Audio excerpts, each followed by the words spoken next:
Here's the truth nobody wants to admit. Most people will spend their entire lives sleepwalking through existence, and they'll be perfectly happy doing it. While you're reading self-help books and meditating at sunrise, your neighbor is binge-watching Netflix and ordering takeout, completely content with their routine.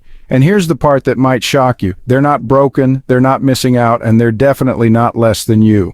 We've been sold this idea that spiritual awakening is some kind of universal destination everyone should reach.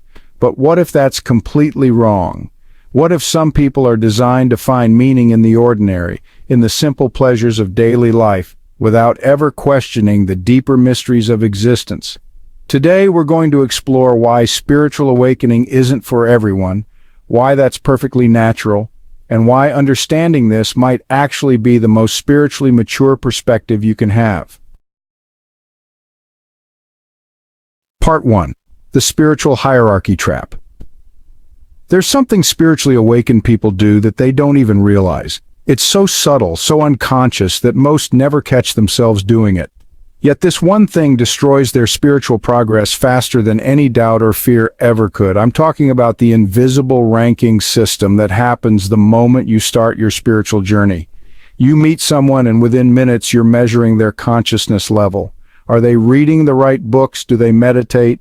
Can they talk about energy and chakras? Without realizing it, you've just created a spiritual caste system with yourself at the top. This is insight number 1 out of 10 that will completely change how you see spiritual awakening.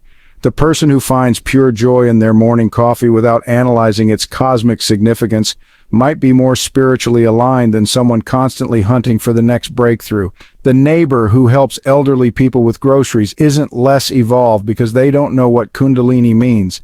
That contentment you're seeking through years of spiritual practice, they already have it. Your spiritual superiority complex is the biggest block to your own growth. When you stop ranking consciousness levels, you start seeing spiritual wisdom everywhere. The real question isn't who's more awake, it's whether you're awake enough to recognize awakeness in forms you never expected. Part 2. The Comfort Zone Paradox. Here's why your friend refuses to meditate no matter how much you explain the benefits. It's not laziness, it's not ignorance. It's not even resistance. There's something much deeper happening that most spiritual teachers completely miss. Their soul is literally saying no for a reason you need to understand. Some souls didn't come here to seek spiritual awakening. They came here to master other things. This is insight number 2 out of 10. The person stuck in what you call their comfort zone might be exactly where they need to be to learn patience, stability, or simple human love. Think about it like this. If every musician had to play jazz, we'd lose country music, classical, and rock. If every soul had to follow the awakening path, we'd lose the teachers, the stable friends, the people who hold space for seekers like you. Their resistance isn't a bug in the system, it's a feature. That colleague who seems perfectly happy with their routine job might be mastering service in ways that don't require cosmic consciousness. That family member who finds meaning in simple relationships might be learning love at a level that doesn't need spiritual vocabulary. Stop trying to drag people out of their comfort zones. Start recognizing that their zone might be exactly the classroom their soul enrolled in. When you understand this, you stop wasting energy trying to convert people and start appreciating the perfection of their path. Part 3. The Readiness Frequency. There's a scientific reason why some people can't hear what you're saying about spirituality. It's not about intelligence or education, it's about frequency. Just like a radio can only pick up certain stations, consciousness can only tune into frequencies it's equipped to handle. This is insight number 3 out of 10. Spiritual awakening operates on a frequency that most people literally cannot access yet. Trying to force someone to wake up before they're ready is like trying to run too much electricity through a wire that can't handle it. You'll just burn out the system. The person who looks at you blankly when you talk about energy work isn't broken. Their consciousness is tuned to a different station right now. They're receiving exactly the frequency they need for their current lesson plan. Maybe it's the frequency of practical love, steady work, or simple human connection. You wouldn't judge a child for not understanding calculus. Don't judge adults for not understanding concepts their consciousness isn't ready to process. The universe has perfect timing for when each person's receiver gets upgraded.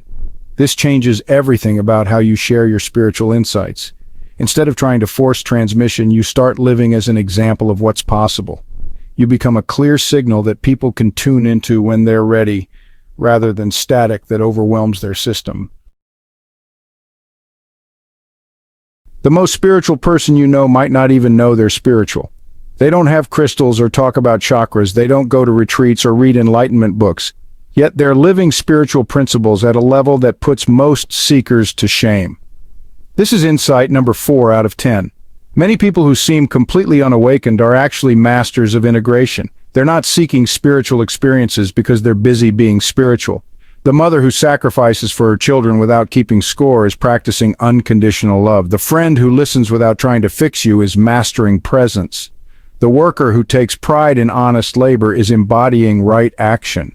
We've been taught that spirituality looks like meditation cushions and mantras. But what if real spirituality looks like showing up consistently for the people in your life?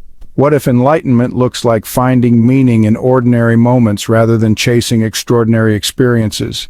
These people aren't behind you on the spiritual path. They're walking a different path entirely. While you're learning about compassion through books and workshops, they're living it through daily choices. While you're seeking inner peace through practices, they're demonstrating it through their steady presence. Stop looking for spirituality in the obvious places. Start seeing it in the quiet consistency of people who love without conditions, serve without recognition, and find joy without needing to understand the cosmic reasons why. We've been sold a lie about spiritual growth. The lie says you have to suffer to evolve. You have to lose yourself to find yourself. You have to go through the dark night of the soul to reach enlightenment. But what if some people skip that whole process and were born already at peace? This is insight number 5 out of 10. Some people never wake up spiritually because they never fell asleep in the first place. They didn't need the journey through suffering because they never lost their natural connection to contentment.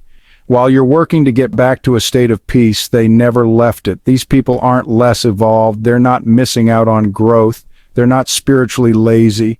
They're examples of what spiritual seeking is trying to achieve. They found inner peace without having to lose it first. They know who they are without an identity crisis. They love without needing to heal their heart. Your spiritual journey through pain and seeking is valid and beautiful. But so is their journey of maintaining simplicity and contentment. Both paths lead to the same destination. One goes through the valley, the other stays on the mountain. This completely changes how you view people who seem unconsciously happy. Instead of pitying them for their lack of spiritual awareness, you can appreciate them as living examples of the peace you're seeking. They're not the problem to be solved. They're the solution already achieved. Not everyone's spiritual path looks like yours. While you're expanding consciousness and exploring higher realms, someone else is quietly holding down the fort. They're the roots while you're the branches reaching for the light. Both are essential for the tree to survive. This is insight number 6 out of 10. Some people serve the collective awakening by remaining grounded, stable, and present for daily life. They're not seeking transcendence because their job is to maintain the foundation that allows others to transcend. Think of them as the spiritual support system. The cashier who brightens your day with genuine kindness isn't less conscious than the meditation teacher. They're serving consciousness in a different way. The parent who works 2 jobs to provide stability for their family isn't missing their spiritual calling. They're living it. Every awakening movement needs people who hold space for the seekers. Every spiritual community needs members who can handle practical matters while others explore inner worlds. Every family needs someone who stays grounded while others go on vision quests. When you understand this, you stop trying to recruit everyone for your spiritual path. You start honoring the diverse ways people serve consciousness. The person who seems totally focused on mundane matters might be doing exactly what their soul signed up for in this lifetime. Their lack of interest in your spiritual practices isn't a deficiency, it's a different assignment. Respect their service and focus on your own path instead of judging theirs. There's a perfect intelligence operating in every person's spiritual timeline that you can't see from the outside. Someone who looks completely unconscious at 30 might have a profound awakening at 60 that changes everything. Judging their current state is like judging a seed for not being a tree yet. This is insight number 7 out of 10. Your soul and the universe have timing intelligence that operates beyond your understanding. That person who seems stuck in materialism and ego might be gathering exactly the experiences they need for a future awakening that will be more powerful because of their current journey. Everything has its season. You don't expect flowers in winter or complain when trees lose their leaves in fall. Yet you judge people for not being spiritually awake according to your timeline. Their winter might be preparing them for a spring you can't imagine. The businessman obsessed with success might need to exhaust that path completely before turning inward. The person lost in relationships might need to explore love in all its forms before discovering self-love. The skeptic might need to question everything before finding what they can truly believe in. Stop imposing your spiritual schedule on other people's lives. Trust that everyone is exactly where they need to be for their unique journey. Your job isn't to speed up their process, it's to focus on your own timing while respecting theirs. When you understand divine timing, you relax about everyone else's spiritual progress. You stop feeling responsible for waking people up and start trusting the intelligence that's guiding every soul perfectly. There's an exhausting role that spiritual people unknowingly take on. It's the role of being the consciousness police for everyone around them. You start to feel responsible for waking people up, for opening their eyes, for raising their vibration. But honestly, this burden is slowly killing your own spiritual growth. This is insight number 8 out of 10. When you stop trying to be the spiritual teacher to everyone and start accepting people exactly as they are, you free yourself from a job that was never yours to begin with.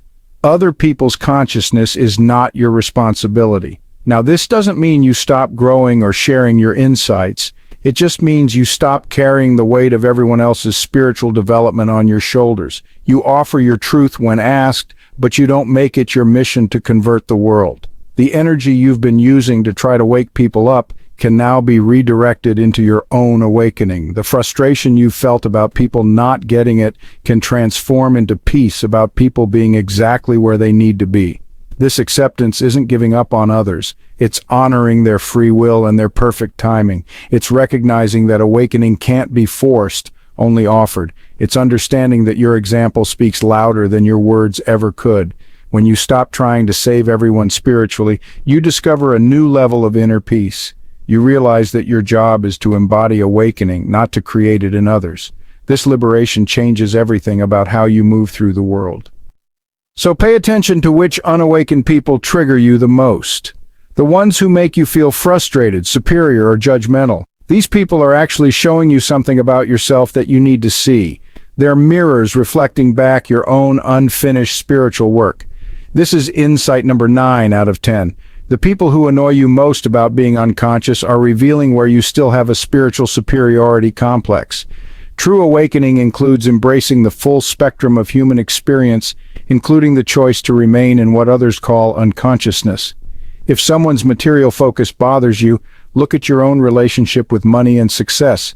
If someone's ego drives you crazy, examine your own ego about being evolved. If someone's closed-mindedness frustrates you, check your own closed-mindedness about their path. Your judgment of their path reveals your incomplete understanding of awakening. Complete awakening includes accepting all levels of consciousness as valid expressions of the divine. Even unconsciousness serves the greater plan in ways you might not understand. This mirror wisdom transforms your spiritual journey. Instead of looking outside for people to fix or judge, you use every trigger as an invitation to go deeper into your own healing. Every person who annoys you becomes a teacher showing you your next level of growth. When you master this, you realize that everyone is your guru, especially the people who seem least spiritual. They're teaching you about unconditional love, acceptance, and true non-judgment in ways that no meditation retreat ever could.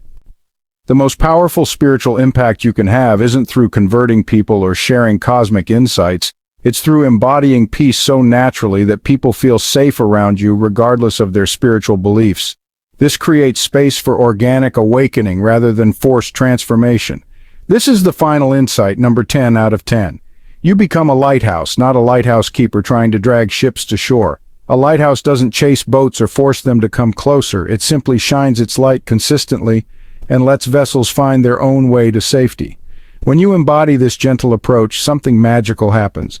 People start asking you about your peace instead of you trying to sell them on spirituality. They want to know your secret because they feel better around you, not because you told them they should feel better. This is how real spiritual transformation spreads, not through arguments or explanations, but through authentic presence, not through proving others wrong about their beliefs, but through living your truth so fully that it becomes magnetic. Your calmness in chaos becomes more powerful than any teaching. Your acceptance of all people becomes more convincing than any argument. Your inner peace becomes more attractive than any promise of awakening. This gentle revolution changes the world one interaction at a time. You stop being a spiritual warrior fighting unconsciousness and become a spiritual gardener creating conditions where awakening can naturally bloom. This is the highest form of spiritual service. So here's what we discovered today. Not everyone needs to wake up spiritually, and that's not a problem to solve.